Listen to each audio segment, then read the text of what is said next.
I'm someone who just likes to work, sit at my desk, so I have to always be very conscious, are other people happy, are they having a good time, are they having fun? I'm actually gonna disagree with Hormozi, disagree with a lot of people, because this is just my opinion of what I think is right and wrong. Try to take the risks that you can't take when you're older, when you have a family, kids, mortgages. Stop being so arrogant. Install a CRM system, take those risks, and try to get those lessons as quickly as possible. You can build a business doing anything. Have you ever looked in the mirror and thought I should be further ahead by now? If so, I'm going to help you out with this video because we've got a bunch of questions from our audience on how to build a multiple 7- and 8-figure sales team. So let's get to it and answer everything on hiring, systems, tech, people, high ticket versus low ticket. Stick around for this video, I'm going to give you the full game for free. So my first question comes from Atomic Emails, and Atomic Emails asked, your approach to measuring sales performance is great, but how do you keep the sales team motivated? All right, so when keeping a sales team motivated, what you want to be looking at is measuring their morale. How do you measure morale? Well, the first obvious way is like, do they actually get the job done? Are they smiling? Are they enjoying themselves? Do they look like they're having fun? If I'm really honest, I'm someone who just likes to work, sit at my desk, so I have to always be very conscious, are other people happy? Are they having a good time? Are they having fun? Because naturally, I don't need a lot of fun around me. I can just work without any dopamine hit. But your sales team needs to be engaged and their morale needs to stay high. So a great process to add into your business is the skill and will chart. And the skill and will chart, you would think, how is that related to morale? Well, their will, their willingness to do the job is their morale, is how much they want to do it. So if you can measure will, how do you measure will? Well, you measure will based upon effort, how much they're trying. So I always measure morale on what's the effort level like of these people? What's the effort level like on them doing their job? And also when you listen to salespeople's calls, you can tell, do they actually genuinely listen to everything the prospect is saying? Do they like ask more questions, or are they just sounding really boring on every call? Morale is just not measured on the team's performance, but it's also measured on how they show up to calls, how their effort level like is throughout the day when they're off the calls. When they're on the morning meetings, is everyone kind of stepping over each other to like say, I've also done this, I closed this much money? Is everyone encouraging each other? Is there a sense of competition? When you have that leaderboard go out for the business, you should be emailing it every single Monday on how the sales team is doing. Is there a sense of like, oh, I want to be beating that person? Is there someone that actually wants to grind and be ahead of the other person? Morale is not just how happy the team is. Morale is also like, do they actually want to get the job done? Is the effort there? Do they feel aligned with your core goal, mission, and values? So those are all the things that I would consider into like, how would I keep the sales team motivated? Because motivation will die very quickly. Commitment will last far longer. So you want a committed sales team, but there is a sense of motivation there in the meetings, that you can hear it in their voice, that they're driven to hit the numbers. But they need commitment. If they are committed and they're hitting their numbers, most likely they will stay motivated.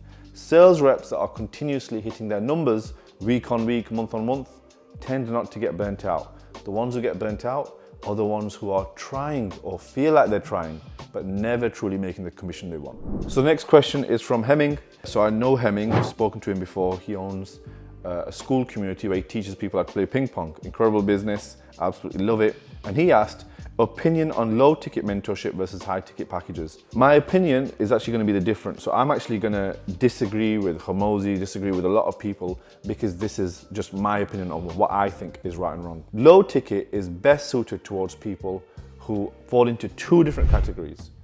Person one, a massive audience, more of like an influencer, content creator, but doesn't really want to grow a big business. They just want to stick something on the end of it and be like, hey, buy this thing, I'll also sell it. So you have a few million followers or a few 100,000 followers on any platform, and then you can gather those people together in a community.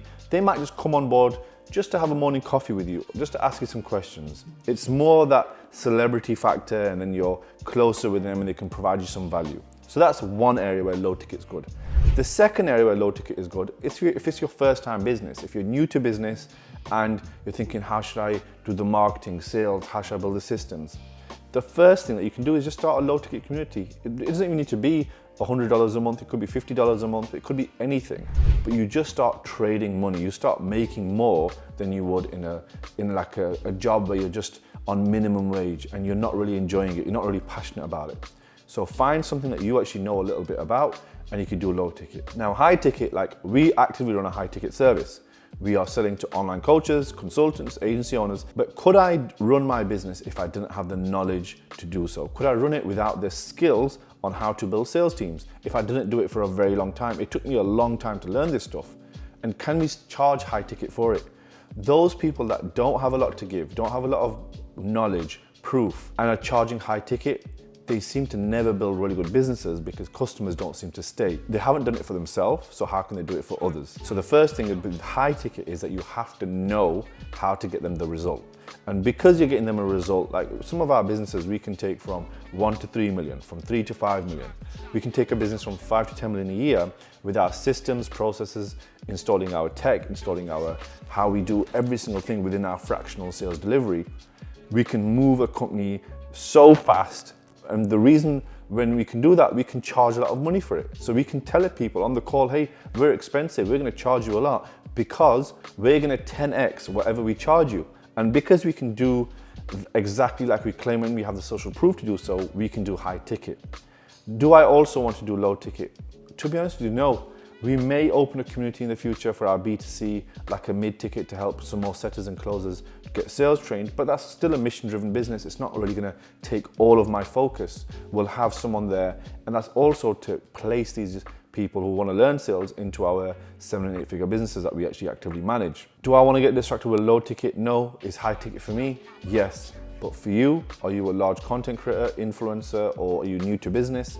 Then it's going to be low ticket. Okay, so looking through the next question here, feeling very comfy on the sofa. Question 3, God, I'm blind. I don't know if you know this about me, but even with contacts, sometimes I need to really look. What are the most important steps on building a 7-figure business from scratch? You see, some of these questions are just crazy. Why don't you just first make 5 grand? Why do you have to worry about like, how do I make $1 million? I used to do that too. I used to be in my 20s and thinking, oh, I want to be a millionaire. But the truth is, you don't actually build anything like that. You build your first business by learning skills. You know how when I was in my 20s, I used to consider myself as I'm constantly failing. I used to have random business ideas and I used to fail. But now I actually have relabeled that. I was being an entrepreneur. I wasn't failing. Because the part of being an entrepreneur, which is someone who's seeking opportunities, is someone who's actively willing to fail. So when you're first looking at you building a 7-figure businesses, my logic would be, how fast can I add up all the failures in the quickest amount of time? I'm not saying ruin your life. I'm saying try to take the risks that you can't take when you're older, when you have a family, kids, mortgages. Take those risks and try to get those lessons as quickly as possible. You can build a business doing anything. You can build a business selling these weird ass looking cushions. You can build a business selling anything you like now. You can tell people not only how to make these cushions, or you can sell the service of selling these cushions. You can sell the service of how to make your own cushion business. So this one thing can have so many different ideas, and it's just about the one that you feel like you want to start. Because if you were going to start on a business on how to build this weird cushion, you could learn it within a few days. You just got to give it 20 hours of effort. But the truth is, it's going to take up all of your life. If you want to build your first 7-figure business, just be prepared to work all the time. So you don't think about, I want to have balance. I want to spend the weekends with my family, my friends. I also want this level of balance, because it doesn't come with balance. It comes with giving up all of your time. And if you're willing to give up all of your time, resources, and effort, then it is something that you should do. And I'm going to put it into 3 simple steps for you. The first thing is the time between the idea to you taking action should be the shortest amount of time. So you've had an idea and you wanted to do action on that idea. It should not take you a long time to think it through and maybe do it. One of the biggest tricks in life is actually just being stuck in a job that you hate. And if that's you, then just, if you've got an idea, start on that idea. The next thing is focus. So focus on that thing all the time, as much as you can, and give up your, like every hobby you need for a little bit, for that first initial effort to go all in. So that idea with focus. And the last thing that you want to be putting in is just learn how to sell. So if you can learn sales and you can learn how to be focused, and the idea of executing ideas as quickly as they come in your head. Those are the first 3 steps you need to do to build your first 7-figure business. Question number 4. How do you know when it's the right time to hire your first sales rep? Well, you know it's the right time where you are taking more than 5, 6, 7 calls a week.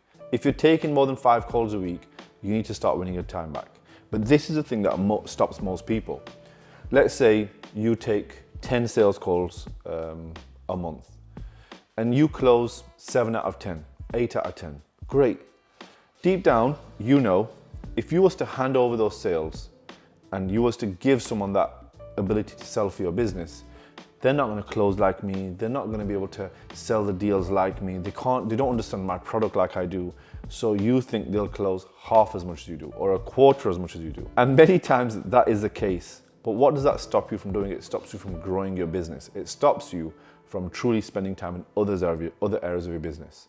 So my rule is when you start taking more than 5 sales calls a week, your next step is to get those sales calls off of your calendar. But the way you do it is by hiring 1 sales rep and you give him half of your calls. You give that salesperson half of your calls and you still do half, so your revenue is protected. You then will give that person half your calls. They will take those calls until they're close to your standard. If they don't match your standard and they're not closing at the same rate that you are, or they're closing at just like 20%, then you just get rid of them and bring the next person in. So continuously, you're learning how to train and get someone into your business. And there's videos that we have on our YouTube, which is like how to train a sales rep, how to manage a sales team, all of those things, and how to hire your first rep. You might enjoy that video. I think that one will be a really good one for you to connect with after this. But if you're watching those videos, you can then learn how to train, hire, onboard a sales rep. You then give them half of your calls, and then you break that belief internally like, oh, nobody else can do it like me. Because when they learn, they can do it sometimes better than you, because they might be more sales driven and you might not be that sales type of guy. You might be just that nervous person on the call trying to sell your thing because you're so desperate, because you're so attached. And now this other person comes in who doesn't really care, who it's not their business, and they close the deal because they're ice cold on the call. They're like a psychopath. They don't feel the emotion of the business, where you feel all the emotions. So there's many benefits on hiring a first sales rep, getting yourself out of sales, and that's the first thing that you should be doing when you're having 5 calls a week. And the final question, question 5, I can be going on all day because there's a list of questions here, but question 5 is, do I need a CRM? If so, which one? If you've got a business and you don't have a CRM, I don't think you really have a business, because how are you following people up? For anyone who does not have a CRM, this is for you, this section, because I have it a lot. A lot of junior business people who are new to business, ask me about CRMs. You need to have a way when someone tells you on a Monday, call me back on Wednesday, to set a call back. None of you guys who without a CRM are going to be doing it. You're going to put it on and you're not going to follow up. Can you honestly say when someone's DM'd you and they DM'd you 2 weeks ago, you've gone back to look for their message and then message them back? You probably haven't. Think about all the opportunities that you're losing. There needs to be a way for you to have a pipeline.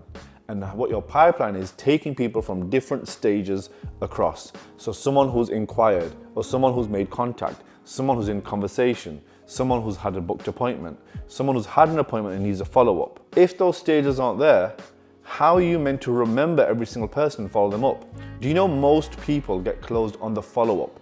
It's not on the initial call. A lot of the times with online sales, there's so many touch points. You need to be staying in touch with them. If you don't close someone the first time, you might need to call them another 4 to 6 times. Do you know we call prospects when they come into our CRM 8 to 10 times within the first 3 days? And we call them that many times. We also email them. We also text them. We want to do our absolute best in this distracted world. How many times do things come up on your phone, you get distracted, you get busy, and what we do is, so many people have this poor attitude in their business, which is, oh, if they've not got back to me, why should I bother? Well, sorry that life happened to that person and now you're treating them as though they can't have your business. So stop being so arrogant. Install a CRM system.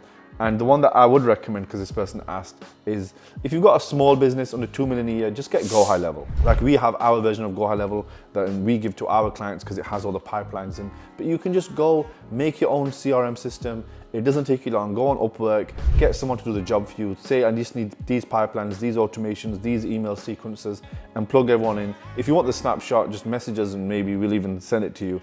But everything that you need to be able to chase your inquiries and prospects down needs to be in a system, and that system needs to be put into a client management system, a client relationship management system.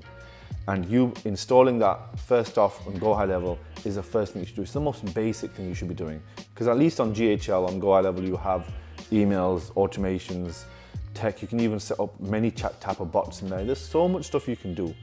Just get something and follow people up. So that's it for this video. If you've got more questions and you think, you know what, he didn't answer anything that I actually wanted answering, put it in the comments below, and I'm in the comments, it's actually me. I will reply back to every single one of you. If you have a question, just comment and tell us below. If you want to connect with me on Instagram, it's Usman Kayani Official. But if you want to see more videos like this, subscribe to the channel and I'll catch you on the next one.